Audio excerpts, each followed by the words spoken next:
Jake Kim from the Oregon Surf Perch Fishing Club. It's Wednesday, March 15th, 9:20 a.m. back at Wade Creek. I'm just trying to decide whether I want to go south or go north, which is what I usually do.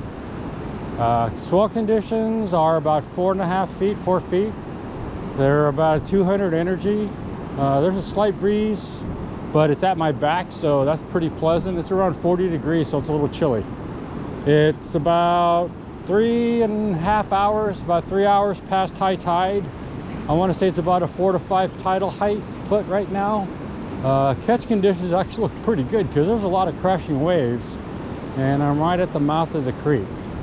So I'm back for the first time in a couple weeks. I wanted to come last week, but I really tweaked my back last week, so I missed a couple of really good fishing days last week.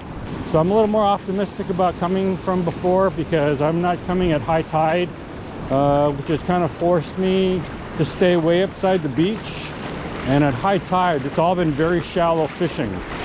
So I'm hoping with the drop in the tide, it's going to be a little bit deeper and give me access to a little bit bigger waves. I don't know if it's going to translate into any better action than when I was coming at high tide, but coming at this tidal height, there's a lot of crashing waves close by, and it's much deeper than when I was here before at high tide.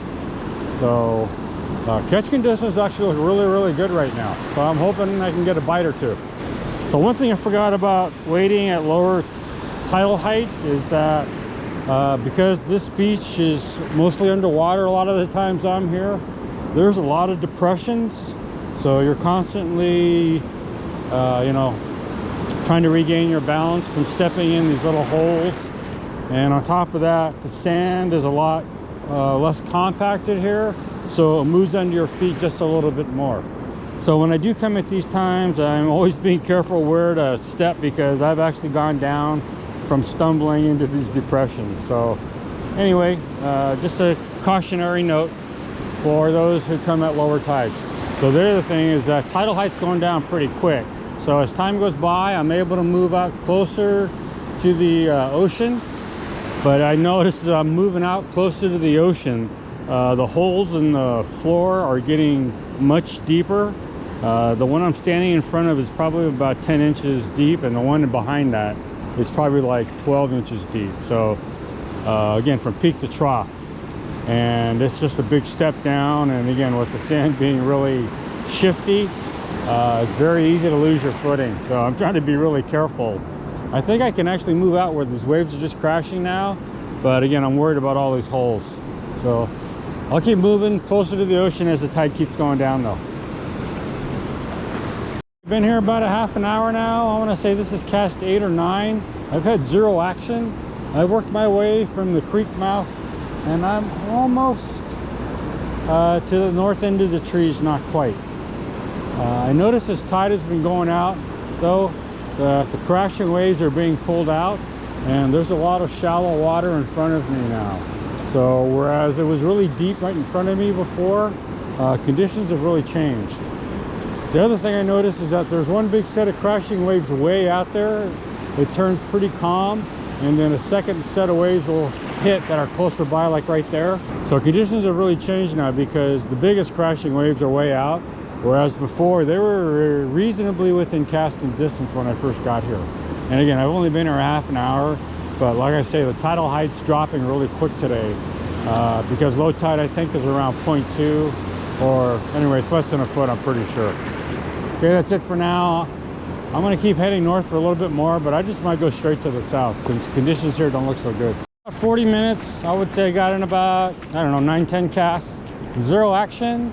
Worked my way from the creek outlet all the way to about, I want to say 50 to 75 yards north of the trees.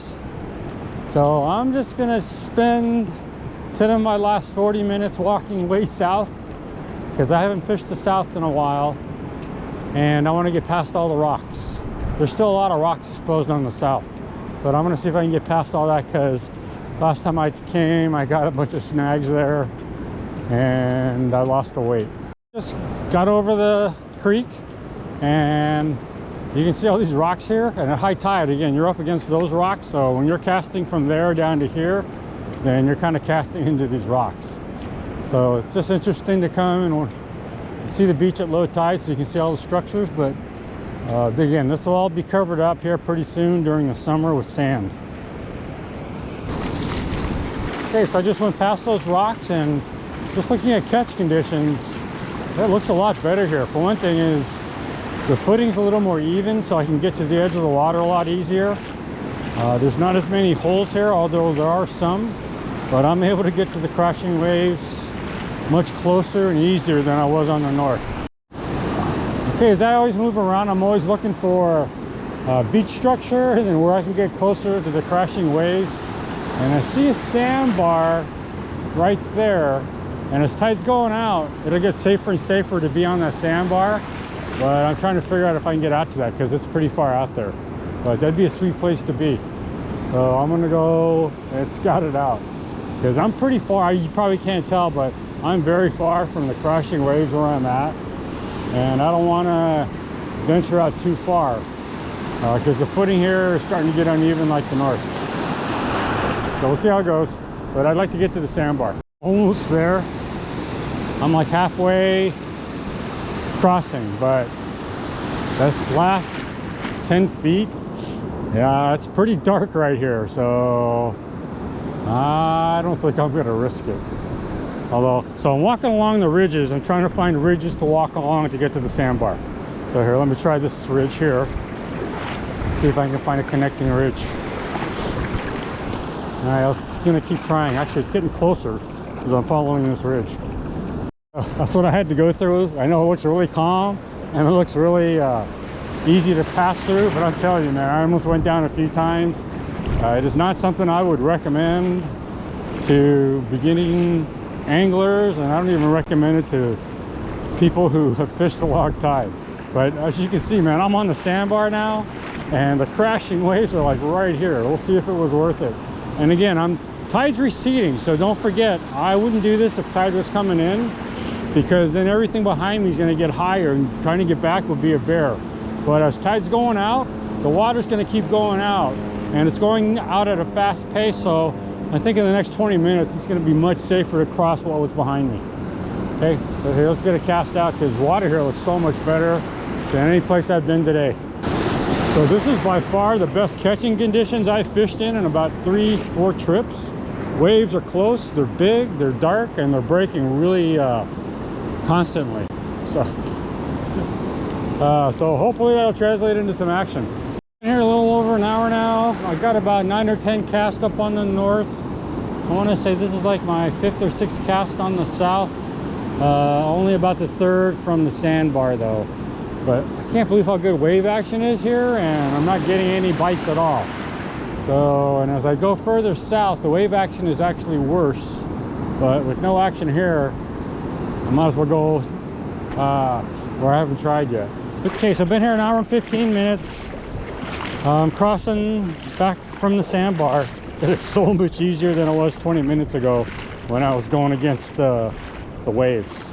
But since the tide's been going out, and it was like, I would say 20 times easier getting across coming back. Anyway, hour 15, did about 10 casts on the north. No action, made my way from the creek to about 70 yards, 75 yards past the north end of the trees. Came down south, tried like 2 or 3 casts next to the creek, but it was so shallow. And then I spotted that sandbar. It took me like 10 minutes, 15 minutes to get out to the sandbar because I was being really careful. Ended up taking about 5 or 6 casts out there. Catch conditions there were awesome. I can't believe I didn't get a bite there. So bottom line, 0 bites and total skunk. But man, what a gorgeous day. And it's so nice to be back in the surf after having back problems. So I'm looking forward to coming out again real soon. Conditions are looking pretty good for the next couple of days, so I'm hoping to get out again. Okay, that's it today for Wade Creek. Hoping to do better next time. It was nice fishing on the south though. So that's the advantage of coming at different tidal heights, is that you can fish different areas of the beach. All right, that's it for today.